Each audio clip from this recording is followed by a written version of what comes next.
तो अगर चौमुखी उत्तर प्रदेश का विकास चाहते हो, अगर किसान की सरकार बनाना चाहते हो, अगर ऐसी सरकार बनाना चाहते हो जिसके सबसे बड़ी जिसकी प्राथमिकता इस क्षेत्र के होनहार नौजवान होंगे, तो आज उस रास्ता को मैं आपके आगे उस मंच को दिखाना चाहता हूं। उस मंच पे हम लोग खड़े हैं, एकजुट हैं, लेकिन गठजोड़ तो हमारा रहेगा। अगर सामाजिक गठजोड़ में तब्दील हो गया, जो कि आप लोग बना सकते हो, तब वाकई पूरे देश की राजनीति को बदलने वाली एक नई ताकत उभर के सामने आएगी।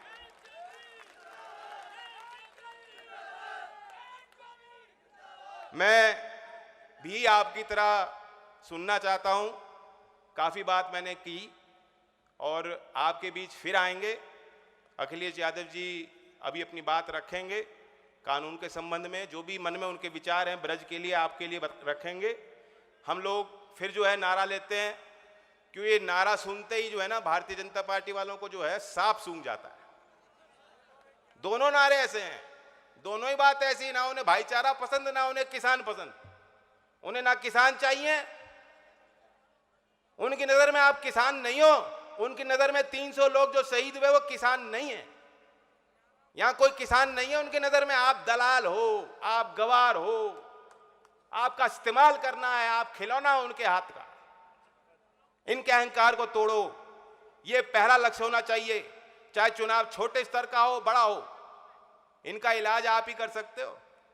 तो चलिए नारा लेते, किसान एकता, भाईचारा, चौधरी चरण सिंह। धन्यवाद।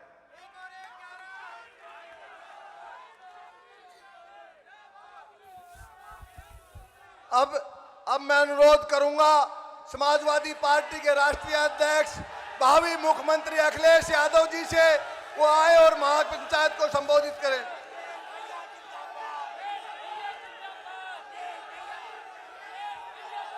इस किसान पंचायत के अध्यक्ष आदरणीय कुशल पाल जी, हमारे साथ मंच पर, और राष्ट्रीय लोकदल के राष्ट्रीय उपाध्यक्ष नौजवान जयंत चौधरी जी, मंच पर उपस्थित समाजवादी पार्टी के राष्ट्रीय महासचिव रामलीला सुमन जी, पूर्व सांसद विजयेंद्र सिंह जी, आदरणीय त्रिलोकी, राष्ट्रीय लोक के एमएलसी और संचालन कर रहे यहाँ के इस कार्यक्रम के संजय लाठर जी, आदरणीय सरदार सिंह जी, आदरणीय डॉक्टर तेजपाल जी, और मंच पर उपस्थित दोनों दलों के सभी महत्वपूर्ण नेता पदाधिकारी, और इस किसान पंचायत में बड़ी संख्या में उपस्थित हमारे सभी आदरणीय बुजुर्ग किसान भाई, बड़ी संख्या में हमारे नौजवान साथी, हमारे तमाम फौज के रिटायर्ड सभी सैनिक भाइयों और पत्रकार साथियों, और उस मंच पर बैठे हुए हमारे सभी सांस्कृतिक प्रकोष्ठ के भी और तमाम हमारे और दोनों दलों के नेता, मैं सबसे पहले आरएलडी और समाजवादी पार्टी के सभी कार्यकर्ताओं को बहुत बहुत बधाई देना चाहता हूं इस किसान पंचायत के लिए। और ये जो हमारे किसान भाई बैठे हैं, मैं आपका धन्यवाद देता हूं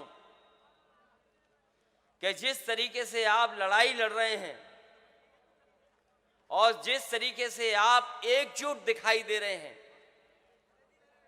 कोई घबराया हो ना हो, लेकिन भारतीय जनता पार्टी के लोगों को पता लग गया है कि अब किसान रुकने वाला नहीं है, और किसान तभी रुकेगा जब तीनों कानून इस देश से बाहर चले जाएंगे, तीनों कानून का सफाया हो जाएगा। मैं संजय लाठर जी को बधाई देता हूं, और मैं सोच भी रहा था कि आखिरकार इतनी बड़ी किसान पंचायत में उन्होंने हमें लाठी क्यों दी, और ये मुझे लगता है ये बुजुर्गों ने कहा होगा कि लाठी से अच्छी कोई चीज नहीं है, आप लाठी से सम्मान करिए इनका। मैं बधाई देता हूं कि हमें लाठी दी, लेकिन हम और जयंत चौधरी जी दोनों नौजवान हैं, अभी लाठी की जरूरत नहीं है, अभी लाठी की जरूरत नहीं है। लेकिन जब आपने लाठी दे दी है तो कम से कम हम दोनों लोग ये जानते हैं कि लाठी कहां चलानी है।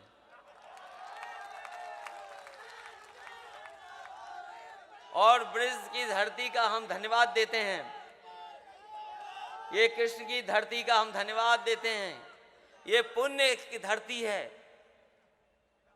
और जैसा कि हमारे आदरणीय रामलीला सुमन जी ने कहा कि हमारे आपके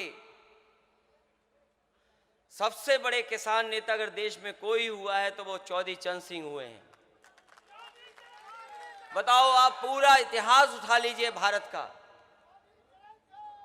आप सब बुजुर्ग हैं, बहुत सारे लोगों ने उनके साथ काम किया होगा, बहुत से ऐसे हमारे बुजुर्ग बैठे हैं जिन्होंने न जाने कितनी जनसभाओं में उन्हें सुना होगा, मंच पे बैठे लोग हैं वो जानते होंगे।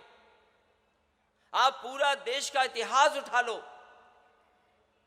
अगर कोई किसान नेता उनसे बड़ा हुआ हो तो हमें बता दो आप। और मैं इस बात से सहमत हूं, क्योंकि देश के किसानों ने उन्हें अपना नेता माना था, इसलिए चौधरी चरण सिंह जी सबसे बड़े देश के नेता बनकर के आए थे। और आज सबसे ज्यादा जरूरत भी इस बात की है, ये जरूरत सबसे ज्यादा इस बात की है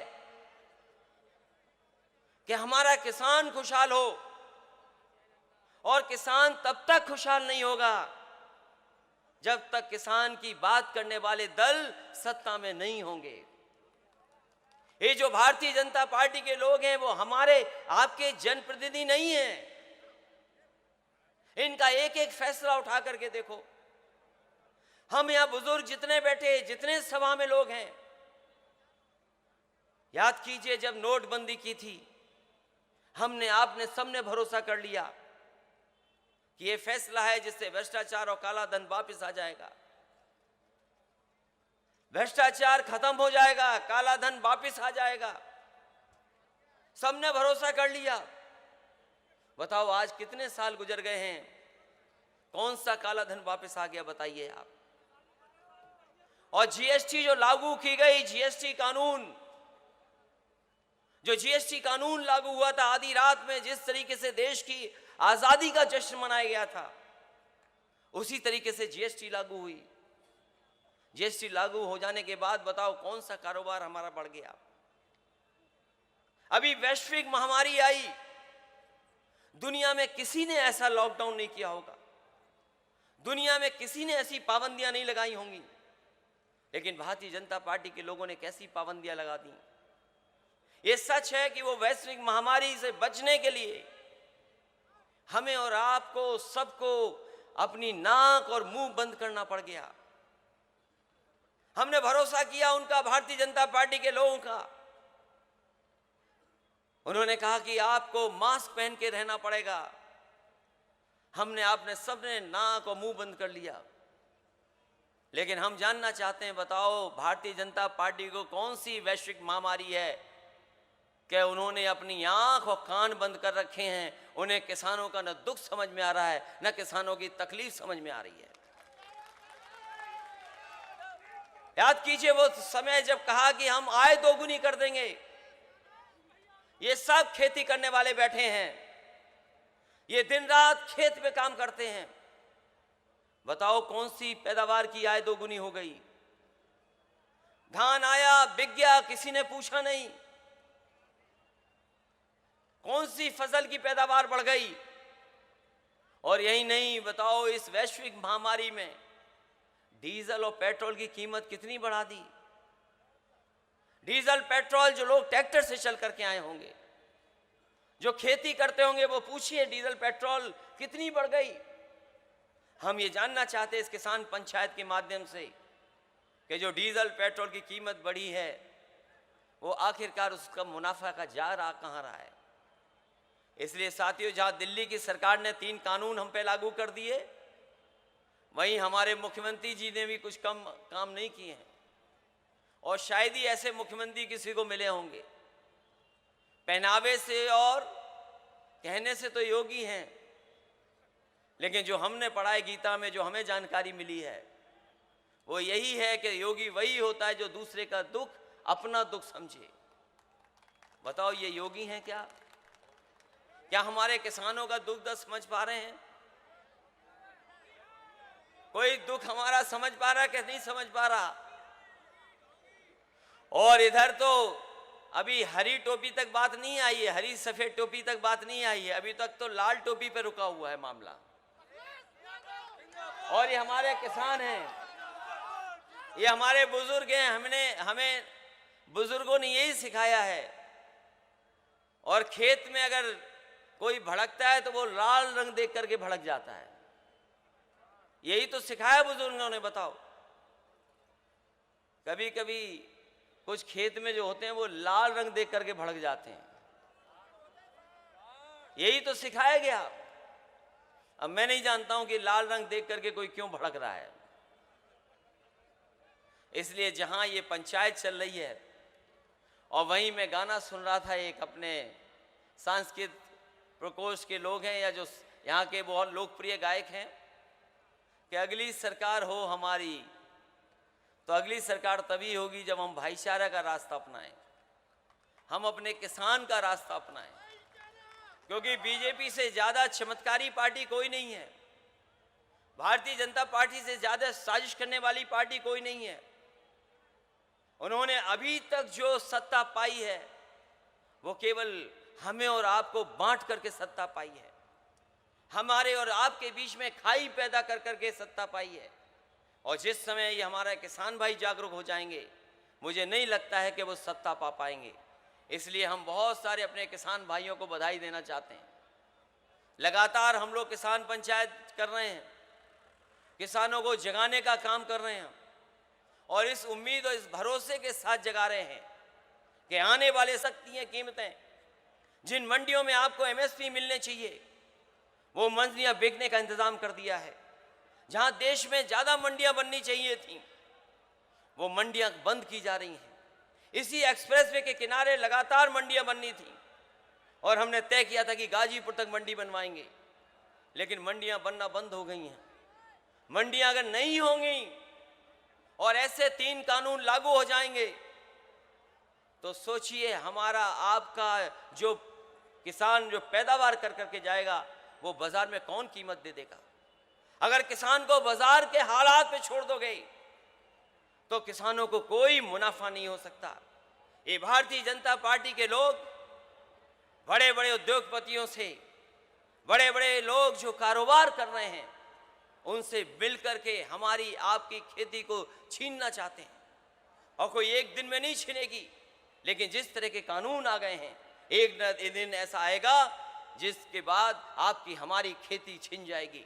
इसलिए मैं बधाई देता हुआ आरएलडी और समाजवादी पार्टी के सभी कार्यकर्ता साथियों का, संगठन के लोगों का, और अपने दोनों पार्टी के नेताओं का, कि ऐसे शानदार आपने किसान पंचायत की है। हमें उम्मीद है कि इसी तरीके से अगर किसान को हम जगाते रहे तो आने वाले समय में भारतीय जनता पार्टी का पता नहीं लगेगा। इसके साथ साथ हम अपने फौज के सैनिक भाइयों का विशेष धन्यवाद देते हैं, जिन्होंने देश की सेवा की है। ये जहां देश की सेवा कर करके आए हैं, ये किसान परिवार से ही निकल करके इन्होंने देश की सेवा की है। ये इनके भी किसान के परिवार है। इसलिए एक तरफ जहां किसान आए हैं, नौजवान आए हैं और सैनिक आए हैं, हमें उम्मीद है कि आने वाले समय में ये बदलाव दिखाई देगा, और ऐसा बदलाव दिखाई देगा कि देश देखेगा कि किसानों की ताकत भी ये ताकत होती है, हैसियत होती है। इन्हीं शब्दों के साथ आप सबका बहुत बहुत धन्यवाद। अपने संजय लाठा से लेकर के सभी लोगों का बहुत बहुत स्वागत और बधाई देता हूँ। आदरणीय अखिलेश जी, आदरणीय जयंत चौधरी जी, सभी सम्मानीय नेतागण और किसान भाइयों, आप लोगों ने ऐसे व्यस्तम समय में आकर के, अमूल्य समय में आकर के हमारी सभा में विचार सुने। मैं आप सभी लोगों को बहुत बहुत धन्यवाद देता हूं, और होली की भी आप लोगों को शुभकामनाएं देता हूं। सभी